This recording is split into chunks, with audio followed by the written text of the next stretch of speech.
Aubin, peut-être une réaction. J'imagine que c'est juste un montage, mais tu as eu une conversation plus longue avec ce monsieur? Oui, oui, c'est vraiment un bout de notre échange.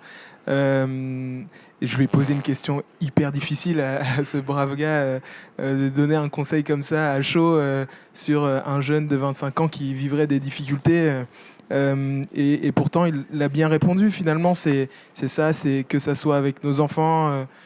J'ai pas encore d'enfants, mais voilà. Nos jeunes, etc. C'est leur donner une série de clés et se dire bon, ben, finalement, à toi de prendre un peu dans cette boîte à outils ce qui, toi, te parle pour pouvoir ouais, t'en sortir dans la vie, quoi. Ouais, c'est ça, c'est ce que j'aurais à dire, peut-être en quelques mots. Alors on a ici un public qui a été d'un silence implacable depuis le début. Est-ce qu'il y a ici des parents d'ados qui veulent témoigner? Ah, Nico, je te tends le micro ici. Je pense qu'il vaut mieux que tu restes debout pour que notre caméraman vienne te chercher. Je vais d'abord prendre le micro, donc je n'allais pas me taire longtemps, hein, évidemment. Mais c'est intéressant ce que disait Aubin, parce qu'il demandait à un papa de donner un conseil. Et donc moi, j'ai la chance d'être papa de deux magnifiques enfants, dont un de 21 ans. Et lui, il a commencé l'UNIF en plein Covid. Et donc tout ce que vous avez dit, en fait, a résonné comme des souvenirs du passé, puisque j'entendais des pères aidants. Et c'est vrai que généralement, quand on rentre à l'UNIF, on se fait accompagner par les plus anciens qui nous accompagnent dans les arcanes de l'UNIF. Lui, Covid aidant, il ne l'a pas eu. Et donc, il s'est retrouvé dans cette situation un petit peu d'isolement, de cours à distance, alors qu'il avait pris option chimie, où normalement, on fait plein de labos, plein de choses et compagnie. Et je l'ai vu, effectivement, petit à petit, pas dépérir, mais s'isoler. S'isoler, et tu disais donner des conseils. Je pense que le conseil que j'aurais pu faire à l'époque, c'est d'essayer d'ouvrir la communication, parce qu'on disait, il n'ose pas parler. Et donc, effectivement, il n'a pas réellement osé parler à l'époque. Et donc, petit décrochage scolaire, ça a duré 1 an. Il a raté son année, il a vécu une année de flottement encore après. Et puis, la fin du Covid aidant, les activités reprenant, on disait, les activités pour aider à la parole, mais à l'époque aussi, on en était privé, puisqu'il n'y avait ni culture ni sport. Et donc, le tout ensemble a fait qu'il y a eu 2 années difficiles. Bonne nouvelle entre-temps, le tout ayant repris, il a repris une orientation, il a réussi sa première année, mais je me suis complètement reconnu dans tout ce que vous avez dit. Et pas seulement au niveau de l'enfant. Je pense que la communication et la difficulté de communication, elle vient aussi des parents. Malgré tout ce qu'on nous enseigne d'un point de vue professionnel, il y a déjà un fossé de communication intergénérationnelle, enfin un mur qui est devenu à l'époque un fossé. Bon, on a su rétablir des ponts, hein, donc ça va mieux aujourd'hui, mais ça retentissait réellement positivement par rapport à tout ce que j'ai vécu. Donc merci pour les échanges. Voilà, tout simplement. Alors de ton côté, tu peux garder le micro vers toi. Est-ce qu'ici, des réactions? Cédric? Merci. Moi, je vais partager une petite expérience, enfin, si je peux l'appeler expérience. Bon, clairement, on a tous souffert de ce Covid, hein, parce qu'on parle beaucoup des enfants, des jeunes, mais je pense que chacun d'entre nous ici dans cette salle en a véritablement souffert. Et je n'oublierai jamais le jour où on nous a dit, mais non, tout le monde à la maison, télétravail. Alors, il y en a qui étaient très contents, et puis, croyez-moi, il y en a qui en ont souffert. Moi, j'en ai fait partie, parce que le télétravail, c'est pas du tout pour moi. Et puis forcément, les écoles ont fermé, on a retrouvé nos enfants à la maison, dans notre cadre de travail qui est au départ notre chez nous. Donc tout s'est mélangé. Puis est arrivé les cours à distance. On le sait tous, les enseignants n'ont pas été formés à ça. Donc finalement, en théorie, c'est bien beau, en pratique, c'est de la souffrance mentale pour chaque intervenant, parents, enfants, enseignants, enfin chacun d'entre nous. Et comme tu le dis très bien, moi j'ai vu dépérir mes enfants, se renfermer, 14 ans, 16 ans, des âges un peu compliqués. Et surtout, ils ont vu, je crois, aussi des parents en souffrance. Parce que tu parlais de la communication, mais il y a aussi le non-verbal. Il ne faut pas toujours s'exprimer pour exprimer des souffrances. Par contre, je dirais la note positive, c'est que quand on est sorti de ce Covid, je crois que la vie est comme bien faite. Les enfants ont une capacité extraordinaire d'adaptation. Moi, j'ai la chance que les miens se sont remis sur les rails. Mais ce qui est important, vous l'avez dit, et ça c'est pour moi le plus important, c'est d'aller identifier tous ceux qui sont en souffrance, qui ne disent rien, parce qu'il y a effectivement encore aujourd'hui énormément d'enfants qui souffrent terriblement. Alors Fanny, on s'est posé la question en sachant qu'il y aurait... Alors, vos témoignages de votre côté sont plutôt dans le sens ça va mieux. Mais il y a sans doute des personnes ici qui nous écoutent ou des personnes qui, moi mes enfants vont être adolescents à un moment. Qu'est-ce qu'on peut faire, Fanny, alors sans avoir un manuel exprès, mais qu'est-ce qu'on peut faire avec un ado qui va pas bien? Oui. Alors c'est une question évidemment qui est large et que j'ai essayé de résumer. Qu'on va afficher normalement ici. Oui. La première chose, voilà. et on en parlait tout à l'heure, et j'avais envie de rebondir, mais c'est pas toujours facile de rebondir tout de suite avec le système ici. Mais c'est une solution gratuite en fait, et que tout le monde peut mettre en place. Tout le monde, ce sont les parents. Et donc la première chose que j'invite à faire aux parents, c'est de donner l'exemple. Et donc quand vous passez par des périodes difficiles, des moments de tristesse, de colère, il y a des choses qui vous arrivent, c'est la règle dans la vie, c'est de ne pas essayer de faire comme si ça allait bien en fait.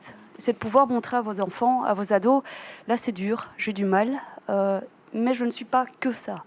J'ai encore, c'est ne pas se réduire à ce qui ne va pas, mais c'est pouvoir montrer que, voilà, c'est difficile pour l'instant, je peux avoir une larme de temps en temps, je peux m'énerver, j'en suis désolée, et en même temps, regarde, la vie continue, on a encore des projets. Et donc c'est déjà le plus tôt possible, donner l'exemple et montrer de cette manière aux enfants, aux ados, que en fait, être fort dans la vie, c'est pas ne pas souffrir, ou en tout cas ne pas montrer sa souffrance, c'est faire avec et pouvoir s'appuyer sur cette souffrance pour avancer.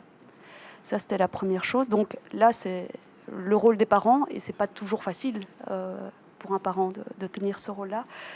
La deuxième chose, c'est de pouvoir, je trouve, c'est prendre au sérieux quand un ado vient avec un problème, parce que parfois on peut trouver ça un peu ridicule, mais qu'est-ce que tu me racontes là, et en même temps, donc prendre vraiment au sérieux et en même temps dédramatiser.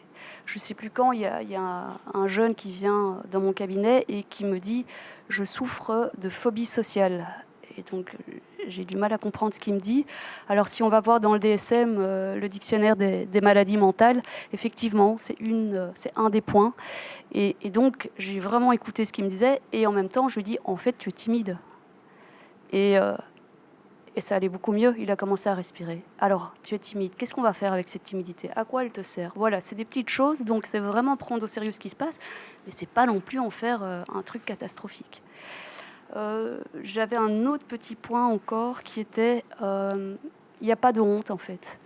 Et ça, c'est aussi le rôle des parents, mais parfois aussi le rôle des autres ados, c'est que la honte, elle n'apparaît que quand il y a un honisseur. Ça veut dire quand quelqu'un ne reçoit pas ce que un ado peut amener. Et donc c'est pouvoir, peu importe ce qu'il amène, c'est juste ok, je prends tout, tu m'expliques et c'est bon. Il n'y a pas de jugement là-dessus. Et alors la dernière chose que je voulais expliquer, c'était en tant que parent, je ne sais plus, c'est peut-être... oui, je t'entendais pendant la pause en parler, que les parents, en fait, en tant que parents, on n'est pas toujours les mieux placés pour écouter nos ados. Et simplement leur dire, voilà, je vois qu'il y a peut-être quelque chose qui se passe, alors je ne suis peut-être pas la bonne personne pour que tu puisses t'en ouvrir ou en parler, mais tu n'irais pas en parler, je ne sais pas moi, à tante un tel ou à ta marraine, ton parrain, ou Aubin, il fait des chouettes trucs. Voilà, va voir ce qui se passe. Et donc, c'est avoir l'humilité en tant que parent de se dire que, voilà, nos ados, c'est peut-être pas à nous qu'ils ont envie de parler. Ouais. Alors, il y a une question qui vient d'arriver, qu'on voyait comment faire si l'ado ne parle pas de ce qui lui arrive, comment en tant que parent l'aider. Donc, tu disais passer la main, aller par un chemin ailleurs, en fait. Oui, effectivement, oui. Et ça peut être aussi l'emmener dans, enfin pas l'accompagner, mais lui montrer qu'il y a des activités qui existent, auxquelles il peut participer et l'emmener là.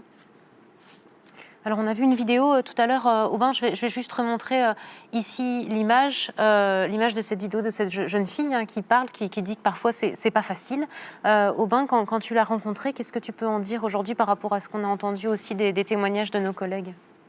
On va pas passer la vidéo du coup aussi. On peut encore la repasser. Qui vont soit avoir honte d'y aller, soit qui vont se dire c'est beaucoup trop cher. Salut, c'est Aubin, je suis psychologue. Aujourd'hui, je vais à la rencontre de passants pour récolter leur retour sur une série de témoignages anonymes issus de la plateforme Parle-en de Partenamut. Donc je n'ai que 25 ans et le poids de la vie est déjà bien trop lourd, je n'en peux déjà plus.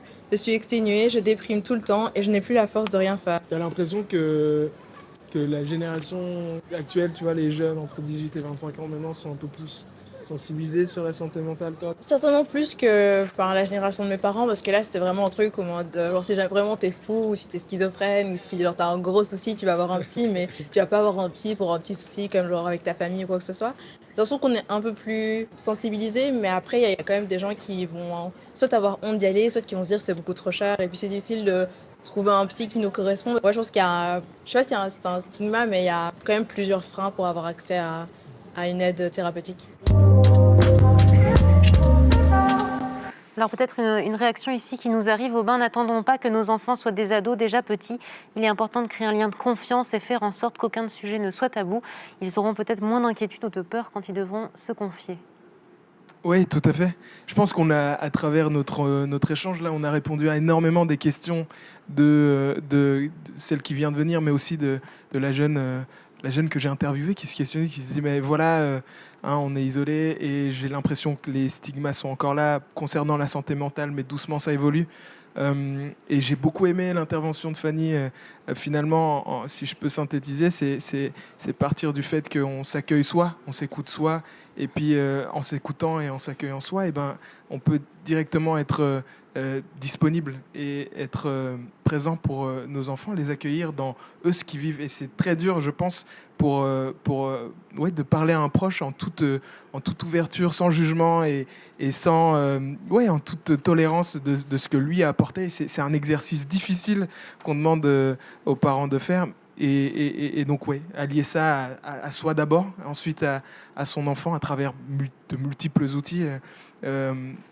Moi, je propose, parce que j'ai suivi pas mal de formations à la communication non violente avec mes jeunes, c'est souvent ça. C'est d'abord une communication envers soi, à travers 4 étapes: l'observation, les sentiments, les besoins, la demande. Oui, on va afficher peut-être, parce que tu as préparé une slide qui montre, observer les faits. Oui, voilà, j'ai essayé en lisant un petit peu les témoignages de la plateforme Parlez-en, qu'on a d'ailleurs montré à tous nos passants devant Parthénamut. On peut voir l'intervenante qui dit je n'ai que 25 ans et le poids de la vie est déjà bien trop lourd, je n'en peux déjà plus, je suis enfermé, je déprime tout le temps et je n'ai plus la force de rien faire.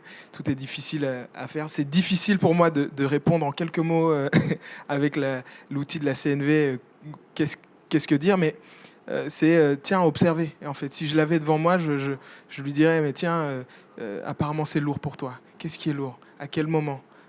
Qu'est-ce qui fait que c'est si fastidieux? Et qui dit lourdeur, ça veut dire besoin de légèreté, besoin de sens, besoin de retrouver peut-être compagnie, peut-être connecté. Et donc du coup faire un effet miroir, un effet miroir solide, de façon à ce que la dernière étape, ça nous concerne pas nous, c'est la personne qui va trouver elle-même sa manière de dire tiens, nourrir mon besoin de connecter, mon besoin de retrouver du sens, je peux le faire à travers ça, et émettre une série d'outils d'actions concrètes, réalistes, réalisables, et de chercher des pistes avec l'intervenant que je suis, quoi. Voilà, ça peut être un professionnel, comme ça peut être tout à fait un parent, ça peut être un ami, ça peut être un oncle, une tante, et c'est ce que j'ai dit, des amis à l'école, quoi. Parthénamut, cultivons votre santé.